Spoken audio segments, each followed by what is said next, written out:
Hello friends, warm welcome on my very first video on this YouTube channel Ghar Bete UPSC. I have been a mentor for the past 7 years, and during this mentorship, there have been a lot of changes which I have seen in the UPSC.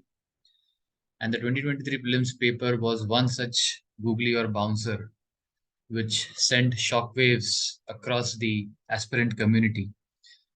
And therefore, I thought that this is the best time to guide the students, whoever will be watching this video, because after the prelims I was flooded with a lot of messages and phone calls. Sir, अब क्या करें? अब तो UPSC ने elimination technique को भी eliminate कर दिया, तो इसके बाद क्या? So I thought that instead of answering every individual phone call and every individual message, I will take this opportunity to create a video which will act as a pathway to all those aspirants, to number one, those who gave this prelims and are hopeful to clear the prelims. Number two, those who are doubtful whether they'll clear the cutoff or not, be it GS-1 or CSAT. And number three, जो लोग ऐसे trauma में गए हैं paper देखने के बाद कि मानो अब तो बस यूपीएससी खत्म, right?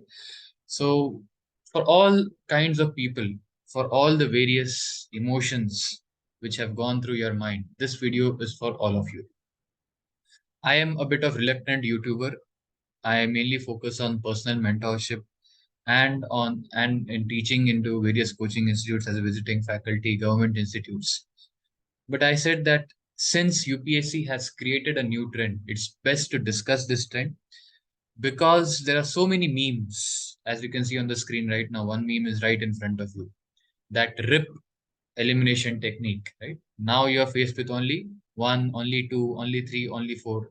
Gone are the days of elimination, and you're getting more or less the reasoning type of options now. Both statements are correct, one is correct, two is incorrect. So these are the only two types of MCQ options you're faced with now. Right? So how does one decode the changing trend which UPSC has set? And let me tell you, friends, this trend change is not new in UPSC. Every 3 to 4 years, UPSC has been changing the trend. And UPSC always wants to get one step ahead of the coaching institutes, that's for sure. And none of the coaching institutes can claim this year that, oh, we have had so many questions from our answer sheet and etc. देखिए 10,000 question में से कुछ 5-10 question आना कोई बड़ी बात नहीं है किसी भी इंस्टीट्यूट के लिए. बट यूपीएससी का ये जो नेचर है, they want you to work hard on current affairs, clear your basics NCERTs, and most importantly read newspapers, right? So ऐसे बहुत सारे मीम्स आपको दिखेंगे. यूपीएससी प्रीलिम्स भी like A B C D option देख के इजी समझा क्या, राइट? पुष्पा वाला, राइट? यूपीएससी प्रीलिम्स का पेपर है मैं, right?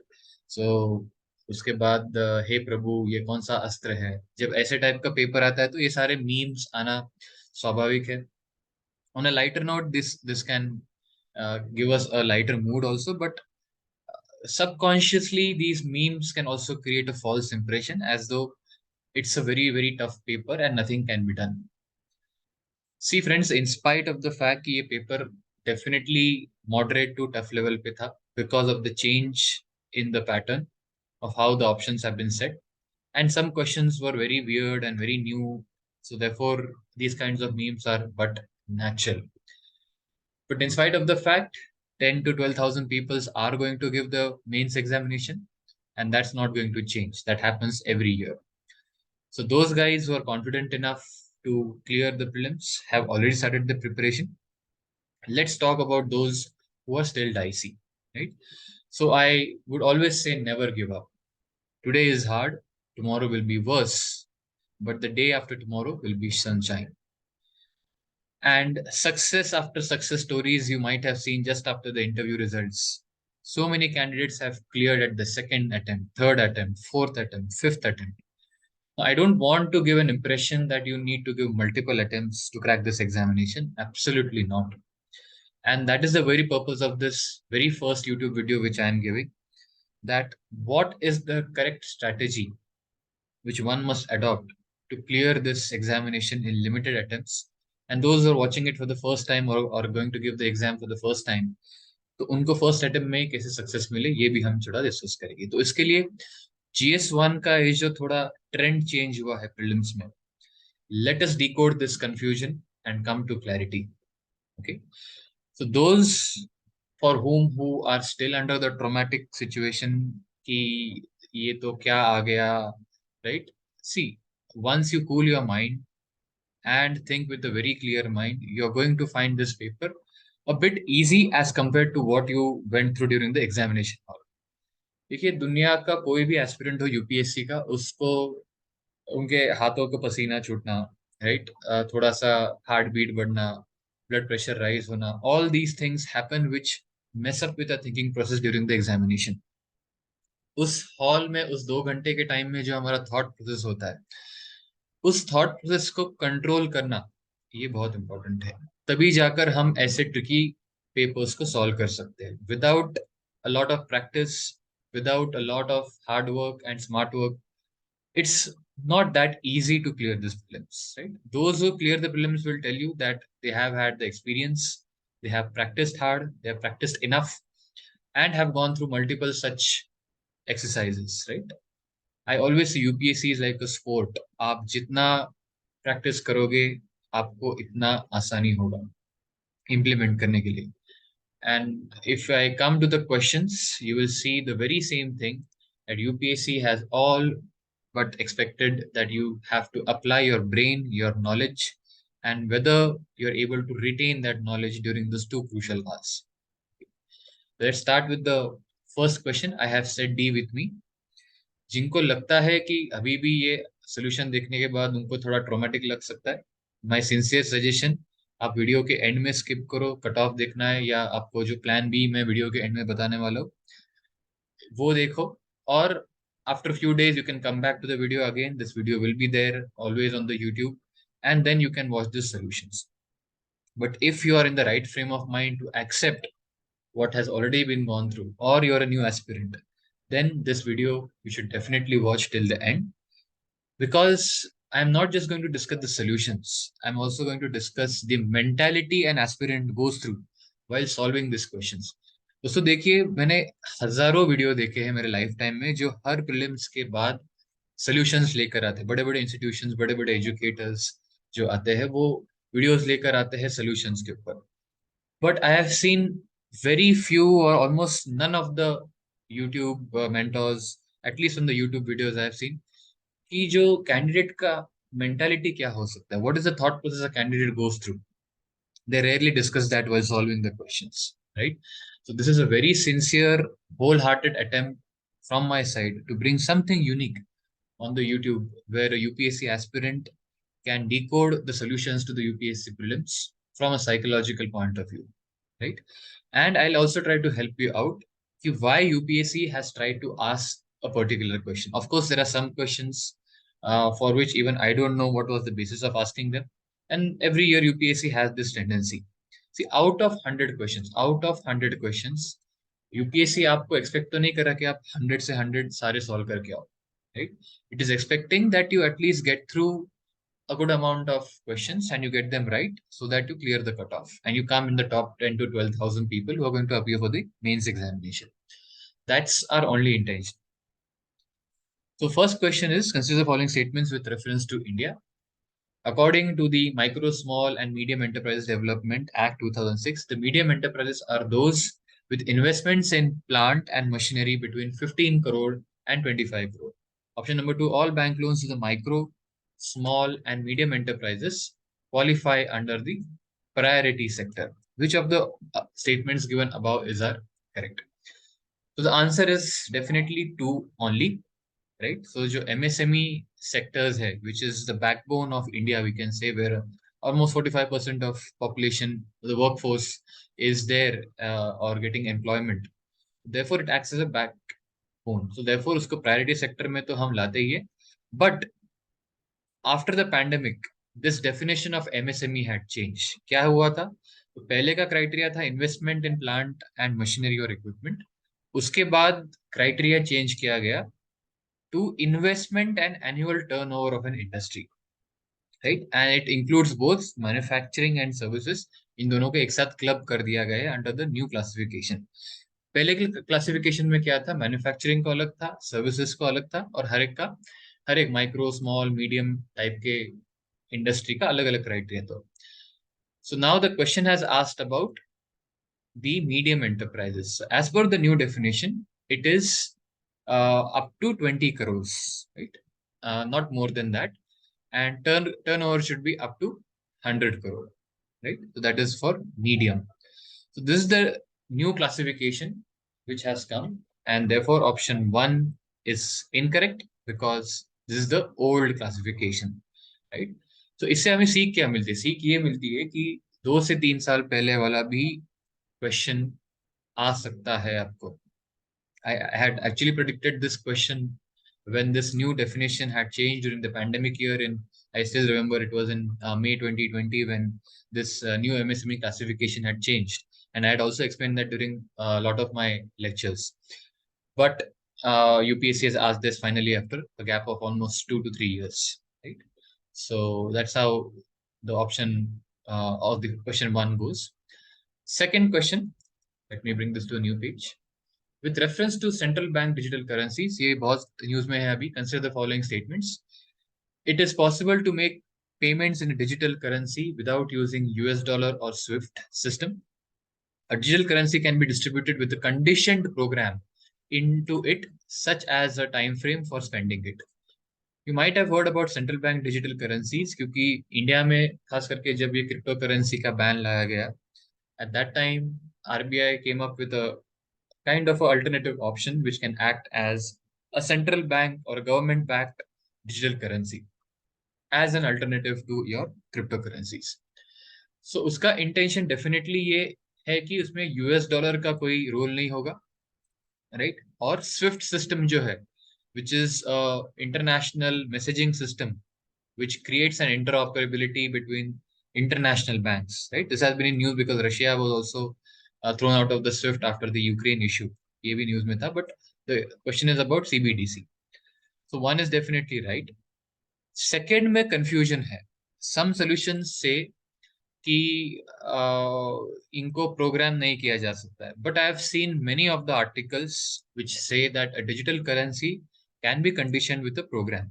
What do mean by programming, right? So जैसे नॉर्मल फिजिकल करेंसी तो आप किसी भी पर्पस के लिए यूज कर सकते हो, राइट? 100 का नोट, 200 का नोट ले लो, आप यूज करो. लेकिन जो सेंट्रल बैंक डिजिटल करेंसी है, क्योंकि वो डिजिटली क्रिएटेड है, तो आप उसको कोई कंडीशन सेट कर सकते हैं कि ये कितने लिमिट के लिए आप इसको यूज कर सकते हो, ऑपरेटिंग आवर्स क्या हो सकते हैं, उसका लिमिट स्पेंडिंग का कितना हो सकता है. ये कुछ प्रोग्रामेबल ऑप्शंस हो सकते हैं. हालांकि ideally I would say many central banks are not in favour of programming central bank digital currencies as per various articles I have read. Because then अगर आप कंडीशंस लगाते हो करेंसी स्पेंड करने को, तो लोग डिजिटल करेंसी के अलावा फिजिकल करेंसी स्पेंड करेंगे, क्योंकि फिजिकल करेंसी में कोई आपको लिमिट नहीं रहता है, right? You can use it for any damn purpose, right? And not for only specified time और specified purpose etcetera. So therefore, though CBDCs, some of the countries are not going to make it programmable, but yes, there is an option where we can make CBDCs programmable, right? So next question we'll see. In the context of finance, the term beta refers to what? So the term beta refers to numeric value, right? That measures the fluctuations of a stock to changes in the overall stock market. अब इसका context क्या है, UPS ने इस question को क्यों पूछा, right? मैंने बहुत सारे वीडियोस भी देखे, उसमें कोई बताता नहीं है कि इसमें इस क्वेश्चन का पूछने का मोटिव क्या था यूपीएससी को. During my lectures also, I discussed this Adani crisis, which was there, and which is going in Supreme Court also. So stocks which have a very high volatility, right? High volatility are called as beta stocks. जैसे वो हाइडनबर्ग का, जैसे ही आपने वो news देखा रहेगा Hindenburg issue, so that time they created a short position, और उस टाइम न्यूज में था short selling, right? That is to short a stock without owning it by using futures and option. ये न्यूज में था. तो सारे करंट अफेयर्स मैगजीन्स में, न्यूज़पेपर्स में शॉर्ट सेलिंग के बारे में सबने लिख दिया. but very few newspaper articles had a topic on beta stocks. तो जो अडानी के stocks है, especially Adani Enterprises, I'm just giving an example. There are a lot of beta stocks on our NSE and BSE, which have a high volatility because of their liquidity issues, their demand and supply, etc. I won't go into details of that. So अगर वो market जैसा ऊपर move होता है वैसा ये beta stock अगर ऊपर जाता है तो उसका हम पॉजिटिव बीटा स्टॉक कहते हैं. That means it is moving in direction of market and creating some value. It similarly negative beta stock भी होता है जो मार्केट के अपोजिट जाता है, राइट. तो अडानी एंटरप्राइजेस का ऐसे ही it is a high one of the high beta stocks which showed a lot of volatility and therefore this was in news beta stocks. Okay, so ये याद रखना है क्योंकि वोलेटिलिटी मींस क्या कि इनका प्राइस फ्लक्चुएट होता है. सपोज जैसे हाइडेनबर्ग के टाइम पे अडानी स्टॉक था 3,000 रुपए में. जैसे ही हाइडेनबर्ग ने वो 4,000 रुपए में हाइडेनबर्ग ने कहा कि I am going to short this stock, which within few days it came to 1,000 rupees and immediately again it shot up to 2,000 rupees. So this shows a lot of volatility in the stock, right? So that's a beta stock. Anyways, we'll go forward. Consider the following statements with regards to self-help group. The SHG program was originally initiated by the State Bank of India by providing microcredit to the financially deprived. Absolutely not. ये statement देख के ही आप इसको ignore कर सकते हो क्योंकि SHG का जो शुरुआत हुआ वो इलाबेन भट्ट सेवा जो उन्होंने निकाला उससे स्टार्ट हुआ and it was later backed by NABARD and the central bank. Right, state bank का यहाँ पर इनिशियल में कोई रोल नहीं. अभी तो रोल सारे बैंक्स का आता है, खास करके रीजनल रूरल बैंक है, शेड्यूल कमर्शियल बैंक्स जो एसएचजीज को हेल्प करते हैं. और एसएचजीज ये एक बहुत बड़ा सक्सेस स्टोरी है माइक्रो फाइनेंस के लिए, माइक्रो क्रेडिट के लिए, राइट. इसके अंदर ये सेवा का एक हमेशा एक रोल मॉडल दिया जाता है. देन मोहम्मद यूनिस का वो ग्रामीण बैंक का एग्जांपल दिया जाता है. लॉट ऑफ लिज्जत पापड़ का एग्जांपल दिया जाता है.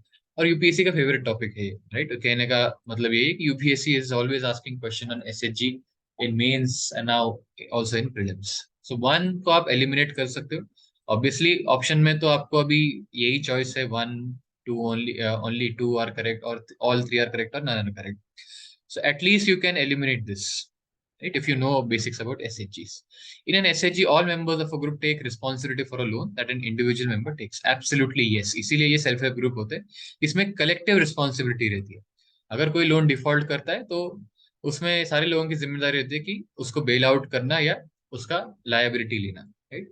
The RRBs and schedule commercial bank support एसएचजीज. डेफिनेटली यस, क्योंकि एसएचजी से ज्यादा करके ग्रामीण एरिया में एक माइक्रो क्रेडिट का और ये एंटरप्रेन्योरशिप का एक बहुत बड़ा रोल मॉडल बन चुका है, right. So therefore 2 and 3 are the right option, right. So I have given the solution also. सेवा का self employed women's association, Ela ben but, उनका फोटो भी मैंने डाला है यहाँ पे, उनका एक बहुत अच्छा कोड भी है यहाँ पर. It is the women who are the leaders in change, and without their participation, poverty can never be removed. We can use this in essay writing and answer writing. I always recommend during my mentorship of mains and essay writing to use such beautiful quotes wherever possible for the relevant essay topics or answer writing. Right. So option 2 is correct, and option 3 is also correct. Okay, let's move forward. See, friends, I just like to tell you, during this course of our discussion, if you find any solution which is still doubtful, or you don't find it right, or you still have doubts and understanding, I have mentioned my WhatsApp number at the end of the sheet. My Telegram channel link is also there. You can contact me there, and I'll be very happy to help you out with it. Okay. See, I'm not a go to or no to all. I am just using all the years of my experience. I've been in this place for the last 10 years, 7 years of teaching, and before that, I've been just an aspirant like you. So, therefore, while solving these questions, I understand all the kinds of emotions you go through, right? So, let's talk about this question. Now, let's look at how UPSC has been very intelligently asking questions which are main oriented, but they're trying to convert it into prelims question.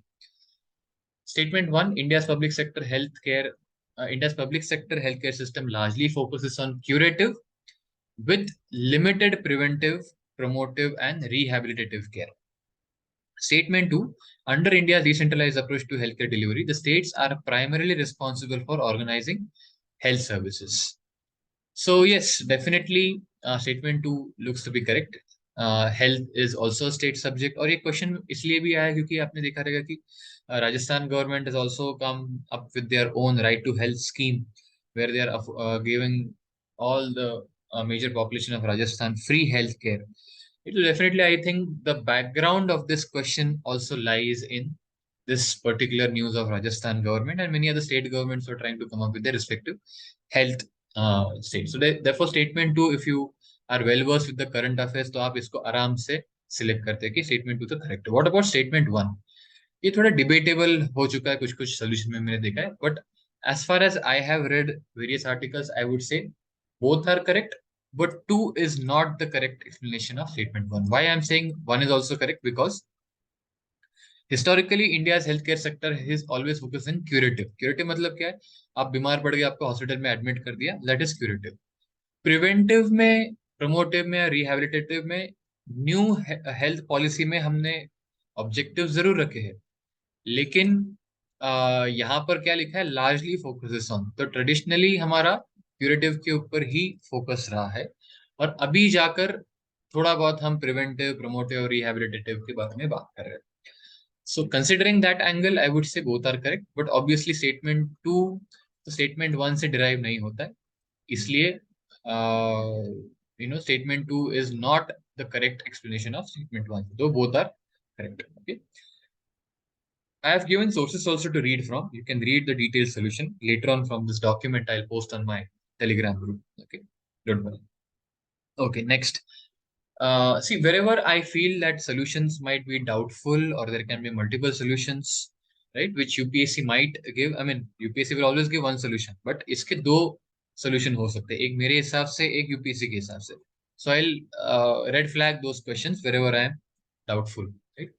Next is statement one. According to United Nations World Water Development Report 2022, India extracts more than the quarter of the world's groundwater withdrawal each year.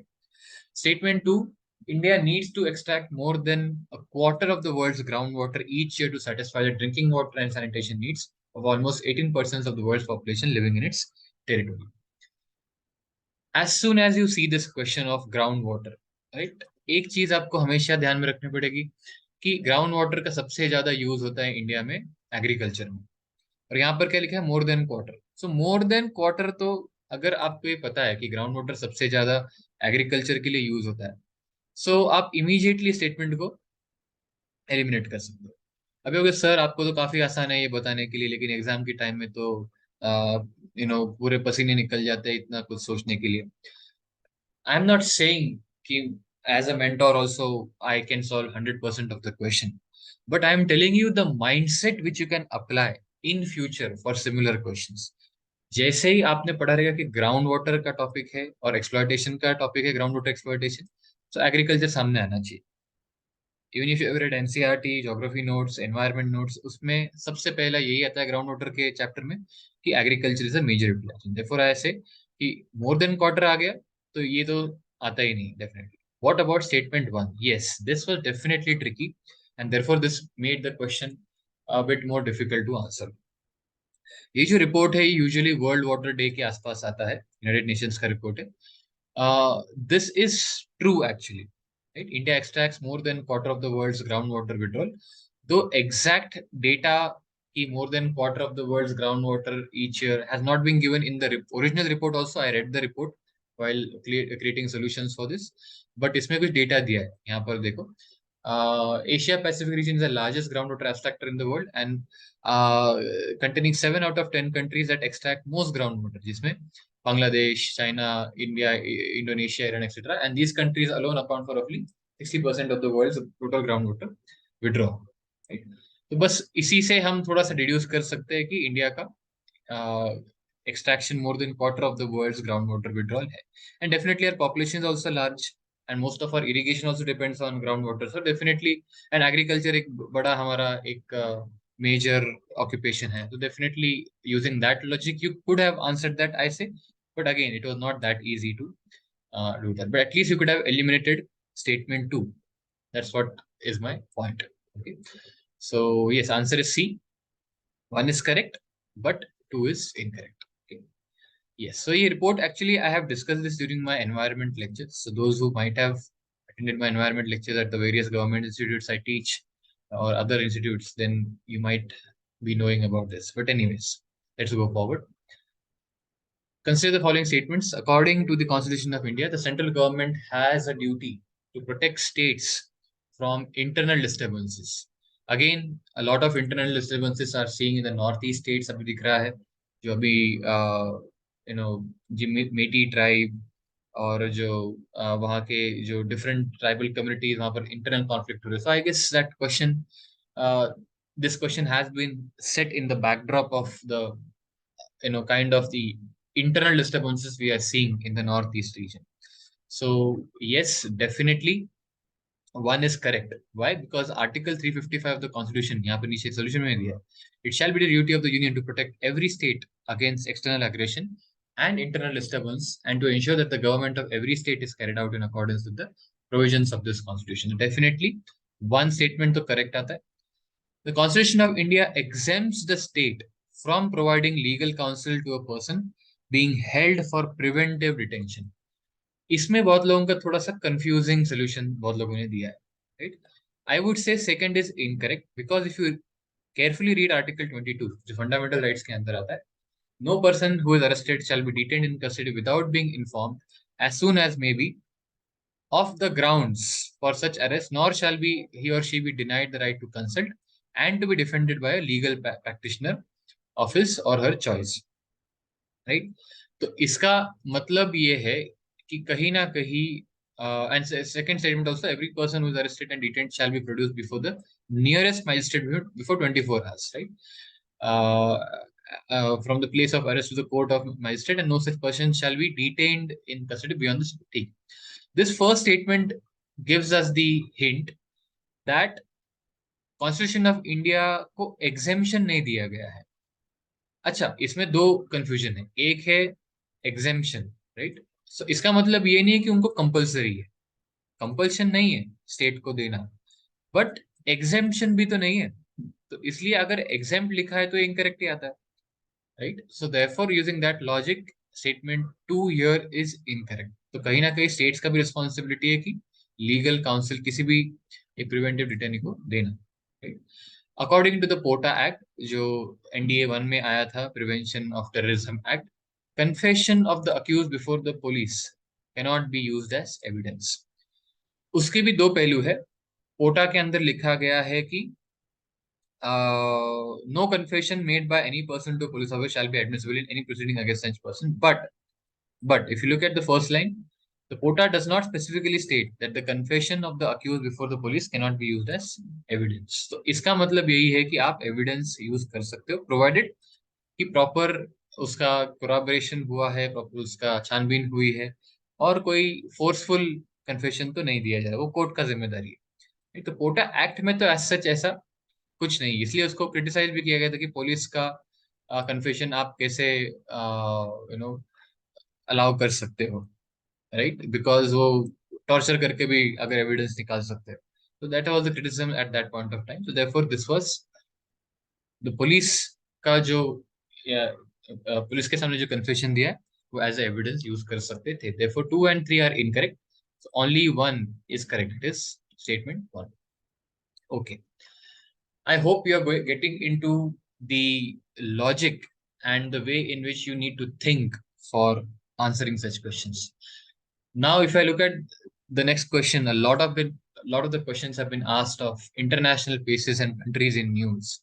इसलिए मैं हमेशा कहता हूँ कि IR को map based या location based question को जरूर देखना. Which of the following countries has been suffering from decade of civil strife and food shortages and was in news in the recent past for its severe famine? Right? So answer is Somalia.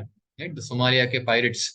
Okay, तो वैसे तो Africa में इतना सारा internal conflicts, civil war, फिर वो terrorism के attacks हो रहे हैं कि कंफ्यूजन हो जाता है कि कौन से कंट्रीज है. बट ये सारे जो कंट्रीज है वो इतने न्यूज में नहीं है for severe level of crisis. Somalia, Sudan, ये सारे कंट्रीज हमेशा न्यूज में रहते हैं. So based on that, even if you have followed Africa a lot, and UPSC का एक फेवरेट टॉपिक हमेशा है African continent, right. So my sincere suggestion is कि आप अफ्रीका या मिडल ईस्ट या कोई भी, don't take for granted any location in news, right. सबको इक्वली कवर करना है. जो भी आपको दिखता है न्यूज में है इंटरनेशनल कंट्री या news, whatever location it is, just map it on your atlas and note it down in your notebook. The answer is Somalia. उसमें एक और भी वहां पर कॉन्फ्लिक्ट है, दैट इज वहां उसका डिवीजन करना है सोमालिया का, अंदर जो इंटरनल कॉन्फ्लिक्ट चल रहा है, किसी को पुंटलैंड चाहिए, किसी को सोमाली लैंड चाहिए, right? So therefore I have added this image from BBC where you can see that a lot of secessionism and divisions between the Somalia country is happening because of this conflict. Okay. Next is consider the following statements. In India, the biodiversity management committees are key to realization of the objectives of Nagoya Protocol. What is Nagoya Protocol? तो ये जो convention on biological diversity है उसका second protocol है. First is Cartagena protocol, right, which talks about the living modified organisms and the procedure to handle those living modified organisms. Nagoya Protocol talks about the access benefit sharing, right, between the countries who share the biodiversity. तो obviously biodiversity management committee क्या है? तो जो हमारा national biodiversity act है उसके अंदर तीन मेजर बॉडीज आते हैं. एक होता है हमारा national biodiversity authority, NBA. Then you have state biodiversity board, respective state government के. और डिस्ट्रिक्ट लेवल पे होता है biodiversity management committees. Okay, so ये डिस्ट्रिक्ट लेवल का कमिटी है. तो ऑब्वियसली उनका रोल है कि नागोया एक्सेस बेनिफिट शेयरिंग करना लोकल लेवल पे, डिस्ट्रिक्ट लेवल पे. And the committees have important functions in determining access and benefit sharing. जो नागोया प्रोटोकॉल का ही एक क्लियर कट वर्ड है, ABS, access benefit sharing, including the power to levy collection fees on the access of biological resources within its jurisdiction. तो उनको कुछ authority दी गई है wherein they can collect, right, certain fees which can be which are again used for the benefit of the local community. तो ऐसा नहीं कि government को उसमें कुछ प्रॉफिट कमाना है, it is again used for the benefit of the local community itself. ये जो फीस कलेक्शन होता है, right. So that is what is the role of the biological management committee. Okay, next. Consider the following statements in respect of election to the President of India. Very interesting question, right? And this question was bound to come because President के election अभी recently हुए हैं, so ये question तो आना ही था, right? Number one statement: the members nominated to either house of the parliament or the legislative assemblies of the state are also eligible to be included in the electoral college. Okay. Number two, higher the number of elective assembly seats, higher is the value of vote of each MLA of that state. Third is the value of vote of each MLA of Madhya Pradesh is greater than that of Kerala, and the value of vote of each MLA of Puducherry is higher than that of Arunachal Pradesh, because the ratio of total population to the total number of elective seats in Puducherry is greater as compared to Arunachal Pradesh. So इसमें से how many statements are correct? So इसमें nominated members तो definitely नहीं होते हैं, right? We have seen that nominated members are not a part of the electoral college initially while the election of the president, right? Higher the number of elective assembly seats, higher is the value of vote of each MLA. Absolutely not. It is actually the ratio of population upon कि कितने MPs, MLAs है उस particular state में. I'll explain that with the help of a chart जो नीचे दिया है मैंने. तो इसलिए ये भी incorrect आता है. So it is upon the ratio and not just upon the seats. Ratio of population is to seats. Okay. Therefore, 2 becomes incorrect, 1 becomes incorrect. Okay.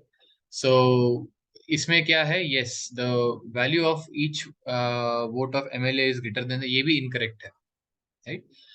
Only correct is Puducherry. अभी आप you might be getting confused कि Puducherry तो इतना सा एक union territory है. How is the value of the vote of a MLA greater than that of a MLA in Arunachal Pradesh? उसका logic ये है कि you have read in Lakshmikant also कि value of the vote of an MLA is equal to total population upon total number of elected members in the state or legislative assembly into 1 by 1000, right? So naturally अगर I come to this chart that will help you out, right? So Puducherry का देखो population कितना है, 4,04,71,707 divide by 30. सो और let's say divide by 30,000, क्योंकि 1,000 दिया है, तो 30,000 से डिवाइड करते हैं तो वी कम टू 16, राइट। वही अरुणाचल प्रदेश का हम देखते हैं अभी। अरुणाचल प्रदेश में क्या है पॉपुलेशन, 4,67,511, राइट। यहाँ पर कितना है, 4,71,000. So obviously Puducherry has a slightly higher population, but if you look at the number of MLAs in Puducherry, that is less as compared to Arunachal Pradesh. तो अगर डिनोमिनेटर कम है तो ऑब्वियसली जो value है वो ज्यादा ही आने वाली है, राइट। तो अरुणाचल के केस में डिनोमिनेटर बड़ा है तो सिर्फ 8 ही वैल्यू आ गया उनके एमएलए का, that is 60,000 divided by, sorry 4,67,000 divided by 60,000, that gives you 8। यहाँ पर सिर्फ 30 है पुडुचेरी के, राइट। तो therefore 4,71,000 divided by 30,000 gives you 16. So since the denominator is less, so definitely the value will be higher.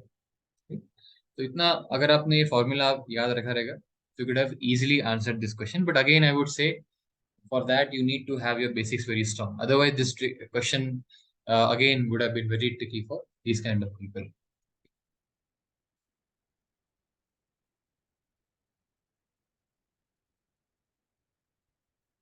Next is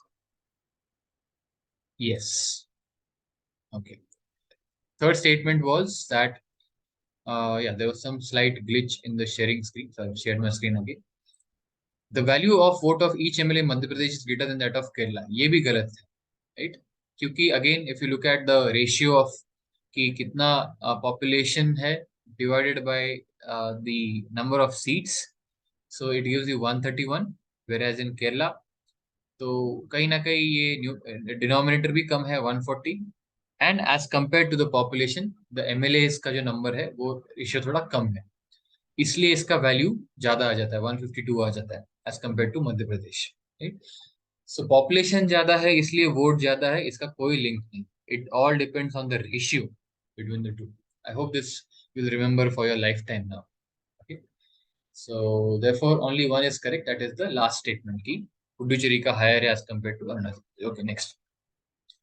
Consider the following countries. ये question तो due definitely था, 2 साल से यूक्रेन रशिया के बीच में जो वॉर चल रहा है, तो ये क्वेश्चन तो आना ही आना था, इसमें कोई डाउट नहीं है, right? So if you would have gone through the neighboring countries of Ukraine, you could have easily answered this question, right? So which are those two countries which are bordering Ukraine as per this question, right. तो इसके अंदर जो दिया है that is Hungary, right. You can see here a very small area Hungary का है, और Romania, right, you can see Romania. These two countries, as per the options, are the only two countries which are having border with Ukraine, as per the question. Rest are not sharing the boundary. Okay. So therefore, I said, location-based question UPSC has forced you to now think in the direction कि कोई भी location आप news में रहेगा, you have to map it and remember it in your atlas and also for the examination. This question was, next question was again from basic NCERT geography and environment, I would say, with reference to the Earth's atmosphere, which one of the following statements is correct. The total amount of insolation received at the equator is roughly about 10 times of that received at the poles. This is incorrect because it's 2 to 3 times, not 10 times. इतना भी नहीं रहता. Infrared constitutes roughly 2/3 of insolation. ये भी incorrect है. 2/3 वगैरह ऐसा कोई नंबर देना appropriate नहीं रहता है. Infrared waves are largely absorbed by water vapor that is concentrated in the lower atmosphere. Definitely yes. So if you have gone through the basics of geography, right, that is the heat budget, तो आपको पता होगा कि जो incoming solar radiation है उसके लिए हमारा अर्थ का एटमॉस्फेयर ट्रांसपेरेंट है. It allows our earth's atmosphere allows the incoming solar radiation to come on our land surface, right? It heats the land, and when the land gets heated, it emits long wave radiation में infrared zone. It is a long wave radiation, infrared, right? और ये जो infrared है ये trap हो जाता है water vapour से, which is one of the largest green house gases you will ever see, and जो बाकी एंथ्रोपोजेनिक गैसेस है CO2 मीथेन, ये भी इस इंफ्रारेड को ट्रैप करता है. But because water vapour is one of the largest atmospheric component, so ये इसको ट्रैप कर देते, तो ये तो सही है. So therefore only option right is C. So this was a relatively simple question if you know about the heat budget and the nature of global warming, right? So infrared are a part of visible spectrum. Visible to hai hi nahi, obviously, so you can easily eliminate that. So yeah, that's the answer. C. Next is yes. Consider the following statements. Again, a mix of geography and environment. The soil in tropical rainforest is rich in nutrients. जैसे ही statement को हम देखते, आपको लग सकता है शायद कि ट्रॉपिकल रेन फॉरेस्ट कहाँ है, तो यहाँ पर वेजिटेशन ज्यादा होगा, वेजिटेशन ज्यादा है तो सॉइल को भी न्यूट्रिएंट मिलेगा, बट ऐसा नहीं है. Since it's a tropical rain forest, the rain will be higher. जितना हाई रेन होगा तो ऊपर का जो न्यूट्रिएंट है वो that will get leached away, right, and washed away. Therefore usually tropical rain forest के सॉइल में न्यूट्रिएंट्स होता है, बट इतना भी रिच नहीं रहता है because of the rainfall. The high temperature and moisture of tropical rainforests cause dead organic matter in the soil to quickly decompose. So obviously, yes, ये तो हम NCERT में पढ़ चुके हैं कि high temperature and moisture of tropical rainforests cause dead organic matter in the soil to decompose quickly. Okay. Which one of the following statements is are correct? Okay. So statement 1 is incorrect, but 2 is correct. D. Okay. It was a really simple question, I would say, if your basics are right. Consider the following statements. The temperature contrast between continents and ocean is greater during summer than in winter. Obviously not. Summer में ज्यादा रहता है, right? इसलिए वो हमें pressure belts create होता है summer के time में, and then we get rainfall, right? Mainly in the summer season. The specific heat of water is more uh, than that of land surface. Okay? So इस ये तो correct है, ये भी हमने केमिस्ट्री में पढ़ा है, एनवायरमेंट ज्योग्राफी में पढ़ा है. स्पेसिफिक हीट का मतलब क्या है? It is refers to the amount of heat energy required to raise the temperature of a given substance by a certain amount. तो इसलिए वाटर का टेम्परेचर रेज करने के लिए हमें ज्यादा हायर स्पेसिफिक हीट लगती है, right, because it can absorb a lot of heat for its given mass, right. Therefore we say कि वाटर का स्पेसिफिक जो कैपेसिटी है, स्पेसिफिक हीट ऑफ वाटर है, it is higher than that of land, क्योंकि land को ज्यादा time नहीं लगता है हीट होने के लिए या कूल होने के लिए भी. सो ये आपको याद रखना है, ठीक है. So okay, this was again basic geography. ये भी बेसिक ज्योग्राफी है. अभी जो टर्की में अर्थक्वेक हुआ, दिल्ली में अर्थक्वेक हुआ, उस सभी के लिए ये तो एकदम बेसिक क्वेश्चन है. In a seismograph, P waves are recorded earlier than S waves. Yes, in P waves, the individual particles vibrate to and fro, right? To and fro, ऐसा. Okay, that is also correct. और जो S waves है, the particles vibrate right angle में, right? अगर sinusoidal wave में वो move होता है, तो ये yes, definitely it's in the right angle to the direction of wave of propagation. नीचे diagram भी दिया है, both are correct. You can just look कि टू एंड फ्रो मूवमेंट होता है, कंप्रेशनल मूवमेंट होता है पी वेव में, और एस वेव में ऐसा जो परपेंडिकुलर मूवमेंट है वो हमें देखने को मिलता है. Okay, next question number 16. With reference to coal based thermal power plants in India, consider the following statements. None of them use sea water. Absolutely not. जैसे गुजरात का जो थर्मल पावर प्लांट है यहाँ पर दिया है मुंद्रा, वो तो सी वाटर यूज करता है. None of them is set up in water stress district. ये भी सही नहीं कि इंडिया में इतने सारे वाटर स्ट्रेस डिस्ट्रिक्ट्स है, तो किसी ना किसी में तो हमेशा थर्मल पावर प्लांट होता ही है. And none of them is privately owned. ये भी गलत है, राइट, क्योंकि अडानी हो, टाटा पावर हो, so many private players are there into our power generation, right. So therefore none are correct. UPSC ने भी पूछा है none none none, and answer भी इसका नन ही है. ओके, तो स्टेटमेंट ओके. Next is 17. ये भी करंट अफेयर्स से यूपीएससी ने पूछा है पिछले 2 साल से, और यूपीएससी का one of the favourite topics is mosquito and related disease. कभी चिकनगुनिया पे पूछा है, कभी जीका पे पूछा है, अभी तो ये सोल्यूशन के ऊपर पूछा है. So it's a technique for controlling the virus this is spread by mosquito, right. Wolbachia क्या होता है? They are common bacteria that occur naturally in 50% of insect species including some mosquitoes, fruit fly, moths. The World Mosquito Program's innovative Wolbachia method is helping communities around the world to prevent the spread of mosquito-borne disease. It works everywhere that wherever Aedes aegypti is found. It complements other techniques and has proven for a potential long term success. तो बहुत सारे news article में आके गया, इसलिए ये आपको पढ़ना है। And that is where your newspaper reading comes handy, okay, and it is important.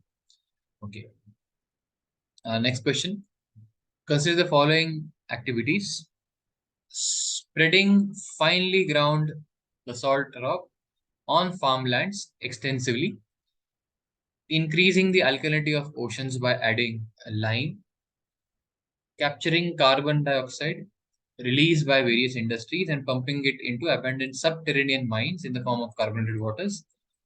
So, how many of the above are sorry, ये fourth statement is how many of the above activities are often considered and discussed for carbon capture and sequestration, right? So the answer is all are CCS techniques. UPSC has been asking questions on CCS for the last many years. They have repeated the trend, but they have asked it in a very clever way. तो basalt rock का finally spread करना, इससे हम जो carbon dioxide है उसको attract करते हैं, that is also there. Increasing alkalinity of ocean, alkalinity अगर लाइम से हम ओशंस का अल्कलिनिटी इंक्रीज करते हैं, so that also promotes the absorption of carbon dioxide, और जो कैपेसिटी है, रिटेनिंग कैपेसिटी, वो भी बढ़ जाती है कार्बन सिंक की। एंड ये तो थर्ड स्टेटमेंट तो ऑलरेडी यूपीएससी ने पिछले साल भी पूछ चुका है as one of the options. So this, if you have solved the previous year's question, the three is also right. So all three are techniques used in carbon capturing and sequestration. Okay. Then aerial metagenomics, ये भी news में था, and some, this was again a very kind of a unique question, not that easy to answer unless and until you have read about it or you are a microbiology student. Even microbiology students or others may not have heard about this at times. Aerial metagenomics best और anthropology वाले जिनका option उन्होंने शायद कभी सुना रहेगा, तो उनके लिए एक वरदान था क्वेश्चन। तो it is a collecting DNA samples from air in a habitat at one go.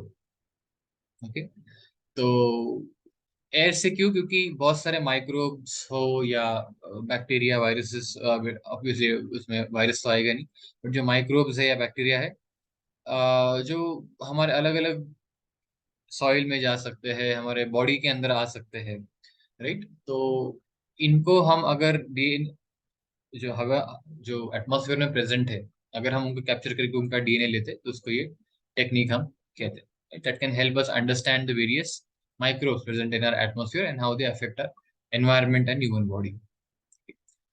So yes, वैसे एक और क्वेश्चन पूछा, micro satellite DNA, it is the studying the evolutionary relationship among various species of fauna, right? It is the animals, तो उसके लिए ये use होता है, और खास करके कुछ HIV टाइप डिसीजेस के लिए भी यूज होता है माइक्रो सैटेलाइट डीएनए टेक्निक।